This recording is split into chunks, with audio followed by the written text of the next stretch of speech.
Effectively, as expected, Donald Trump issued a dangerous call to arms to his supporters ahead of his arraignment on federal criminal charges in Miami on Tuesday. He posted on Truth Social this post, a photo of the courthouse where he'll be arraigned, along with the address and the words, "All hands on deck, Trump document hoax rally," and wrote, "See you in Miami on Tuesday." And this is an obvious provocation of his supporters so that he can rile them up and force law enforcement to have to worry for their safety because they're doing their jobs. Because something, law and order. And of course, this is a direct repeat of his playbook ahead of his arraignment in New York just weeks ago, where he called on his supporters back then to take back our nation. That call to arms completely flopped, amounting to only a pathetic rally that appeared to have more protesters than supporters. Although, of course, Marjorie Taylor Greene showed up, only to essentially get run out of town while her speech was drowned out with whistles.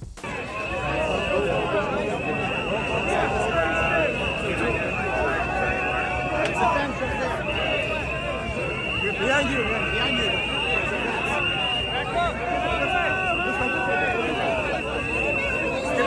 Get out of the way. Get out of the way. Back up.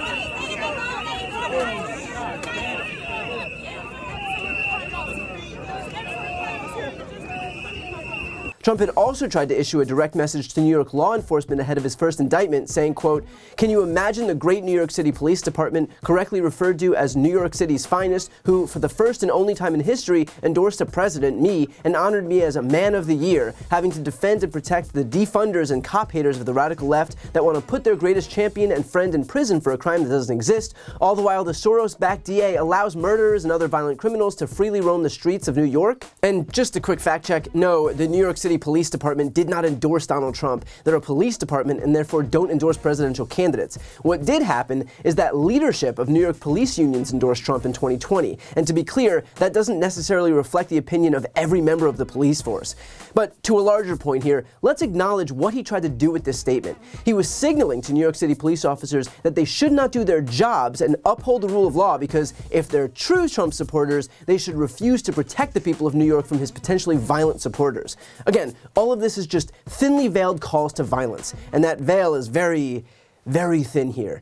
And of course, beyond his reaction to the indictments, this is also a direct repeat of the playbook that he used on January 6th, where he said it was gonna be wild, and then during his speech told his supporters to march down to the Capitol. We know that Donald Trump's election lies inspired that deadly January 6th insurrection at the Capitol, and U.S. federal law enforcement is working to make sure that that doesn't happen again. I spoke to 5 law enforcement sources across the country today who said that FBI domestic terrorism agents and analysts are actively working to identify any potential threats surrounding that upcoming court appearance. They're looking at online platforms that are popular with extremist groups. This is important. They are also querying and tasking confidential human informants who report on these domestic terrorism groups. Now, as secretive and closed off as these groups think they are infiltrated by informants of the FBI. That has often led to consternation among these extremist groups, as well as infighting and paranoia. By the way, I'm told the FBI doesn't mind that one bit. At this point, there's no indication of any credible and specific threat,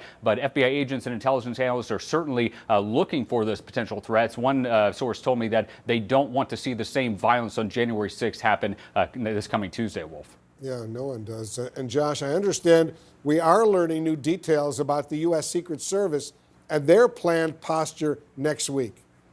That's right, Wolf. The U.S. Secret Service issued a statement a short time ago saying that they won't be asking for any special precautions to be taken surrounded by Trump's visit to that courthouse on Tuesday. But, this is so important. Their mission is to protect Donald Trump. And we know that these extremist groups, they're not going to target the former president. They're adherents of his message. But the question comes down to, what about everyone else? What about the people who work in that courthouse? What about members of the prosecutorial team who we know have, faced threats? And so that's why this work by federal law enforcement is so important across the country, trying to determine, are there potential threats, looking online, talking to sources, anyone who might have information. Federal law enforcement will certainly respect First Amendment protected activity at the courthouse if people want to come and protest and support Donald Trump, but something they certainly won't abide is any violence. So we're told they're working to try to dismantle any types of groups who might be planning that, Wolf. This is what he does. He knows how to communicate with his base using language that's just coded enough for them to get his gist, while he thinks that he has just enough room left to cover his ass legally. And I've said it before, but I'll keep saying it. This is the consequence of a justice system that moves too slowly. The more time it takes for these legal processes to move forward, the more time that it gives Trump and his allies to foment violence, sow doubt about the legitimacy of our laws, and find ways to intimidate the judicial system. These incitements to violence aren't flukes, they are quite literally the strategy. So it's great news for democracy and the rule of law that we are finally seeing indictments, but the fact that it's taken this long and there's still a lengthy bureaucratic process to go only gives Trump more time to prepare and do things like this. And let's just be absolutely clear about what Trump supporters would be protesting here if they do travel to Miami like Trump is telling them to do.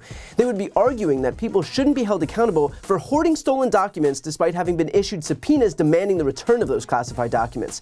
They would be protesting the idea that people should be held accountable for stealing documents, including nuclear secrets. Quote, the classified documents Trump stored in his boxes included information regarding defense and weapons capabilities of both the United States and foreign countries, United States nuclear programs, potential vulnerabilities of the United States and its allies to military attack, and plans for possible retaliation in response to a foreign attack. The unauthorized disclosure of these classified documents could put at risk the national security of the United States, foreign relations, and the safety of the United States military and human sources, and the continued viability of sensitive intelligence collection methods. This is what the so-called America First patriots are supporting here. It does not get more anti-American than to support the guy who is hoarding our nation's secrets and then doling them out to unauthorized individuals like omelets at the Mar-a-Lago breakfast bar.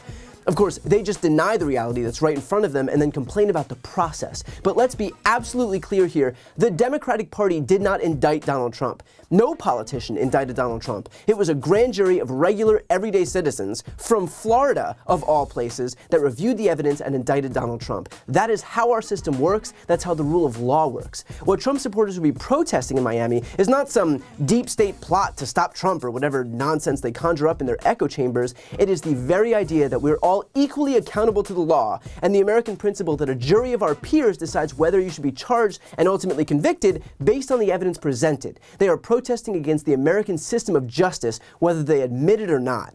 And finally, just a reminder to Trump supporters who are considering protesting on Trump's behalf, he does not care about you. He views you as nothing more than useful idiots for him. He didn't visit any of his supporters in prison for their actions on January 6th. He didn't spend a single solitary penny on their legal fees, just like how he will not help you if you show up in Miami. The moment you become inconvenient for him, he will forget you ever existed. So do not be fooled into helping someone who wouldn't lift a finger to help you. Before you go, I need some help. Please subscribe to the channel and do your part to help grow the progressive media ecosystem. I don't do sponsorships or paid ads, I won't ask for money, but just subscribing to this channel goes a really long way, and it helps get the message out to more people. The subscribe button is right here on the screen. You can also subscribe to my Spanish language channel, which I made to reach those crucial Spanish-speaking voters. That link is on the screen too. And finally, if you want to listen to my audio podcast, you can follow that link as well. Thanks so much for watching.